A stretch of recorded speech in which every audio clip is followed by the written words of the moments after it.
So, Reid, you've shared with me that you think that you're gonna pick on me now. Good. That people can most determine when they had expectations because they experienced disappointment. Mm-hmm. Explain. Yeah, you're upset because your expectations didn't get met. I'm Cathy virtually from theintimacydojo.com, and this is Reid Mahako from readaboutsex.com. And if you wait a second, I'll torture him until he shares more. Okay. Well, what's your point? People have expectations. So They get upset when they don't get met. When expectations get met, you don't notice it because everything's fine. right, but reframing how we look at disappointment can be really powerful. Mm-hmm. So disappointment in general is something to be avoided and run away from at all times. That's how society teaches us to handle it.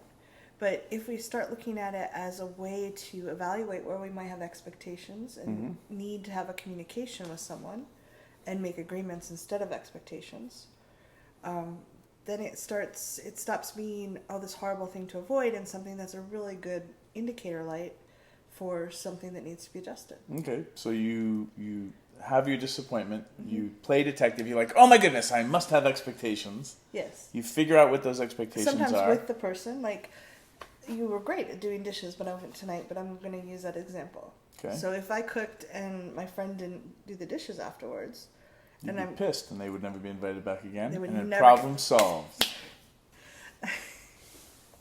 New friend. No? sometimes you can actually salvage the friendship. Sometimes. So if you wanted to, you could sit down with a friend and say, I noticed that I have disappointment. Are you willing to explore this with me? Okay. Sometimes you have to do it with someone else, and sometimes you Okay. have to do it with yourself. But it's really cool when you can do it with a person. Okay. So, and again, you were great about doing the dishes. I'm using that example because you were actually a stellar at it, and the kitchen looks great. That's why I get invited back. Yes. But I could, if you hadn't done the dishes, I could say, I'm noticing some disappointment, Reid. Would you be willing to sit down with me and help me explore this? Okay.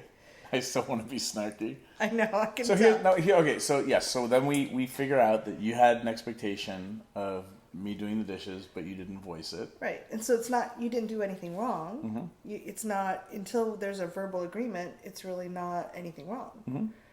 But if we can discuss it, and you maybe go, I hate doing dishes. There's zero chance of me doing dishes. I will be glad to pay for takeout food or whatever, but there's no chance. Like, then we start having a dialogue and we start being really vulnerable and real with each other. And I think that's powerful. Okay.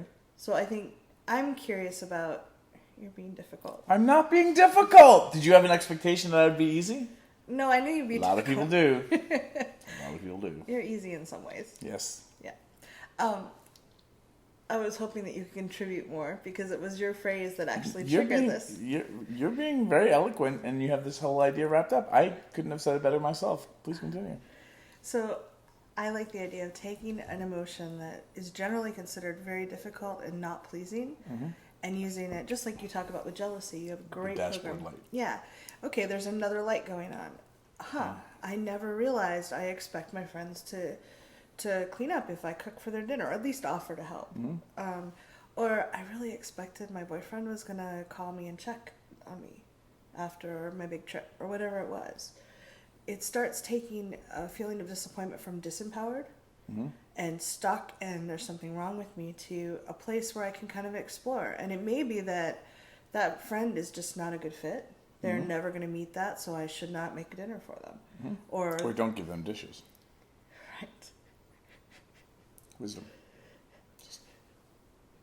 Because then there's nothing for them to have to do. No? When you figure out what the expectation is, what are other things you can do? If you realize you have an expectation, well, sometimes those expectations aren't going to get met by that person or by anybody. And I'd like to do a different video on that. Okay. But when there are expectations, you may be able to negotiate. The other person may be, oh my God, I never even realized I was just so full from that delicious dinner. I just sat on the couch. Glad to do the dishes next time. Or, how can I make it up for you? Whatever the 5 languages of apology are that you need. Like, it might be fine. Or they might say, I'd love to cook for you next time, and I'd love you to do the dishes. Whatever it is. So there, you might get that. They might be, sure, agreement. There might be negotiation, and there might be, there's no way for me to do that. Sounds great. Let's get to the second video. I'm intrigued. Are you intrigued? What was useful about this video? Leave it below.